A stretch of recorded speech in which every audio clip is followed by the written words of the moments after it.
মালয়েশিয়ার রাস্তার ধার দিয়ে দুধার দিয়ে সৌন্দর্য বর্ধনের জন্য আপনাদের এখানে নারিকেলের গাছ লাগানো হচ্ছে। আপনারা দেখতে পাচ্ছেন আমি মালয় শহরের সমুদ্র সৈকতের সাথে আছি। আপনারা দেখতে পাচ্ছেন এখানে সুন্দর করে দেখতে পাচ্ছেন করে হচ্ছে এবং রাস্তার ধার দিয়ে এই যে কীভাবে দেখেন নারিকেল গাছগুলো এখানে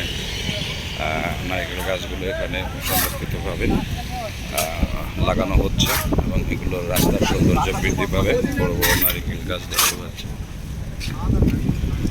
নারিকেল গাছ লাগাচ্ছে। আপনারা দেখতে পাচ্ছেন এই যে এত পরপর দূরত্বে আপনারা এই যে নারিকেল গাছগুলো দেখতে পাচ্ছেন। বড় বড় নারিকেল গাছ নিয়ে আসা হয়েছে, এখানে লাগানো হবে। তাই আপনারা দেখতেছেন মালদ্বীপের আরও সৌন্দর্য বর্ধনের জন্য রাস্তার ধার দিয়ে এই কাজগুলো করা হচ্ছে। যারা এই মালদ্বীপে আসতে চান এই কাজগুলোতে আসতে পারেন এবং যোগাযোগ করতে পারেন প্রবাসী গাইডের সঙ্গে। ধন্যবাদ, ভালো থাকবেন।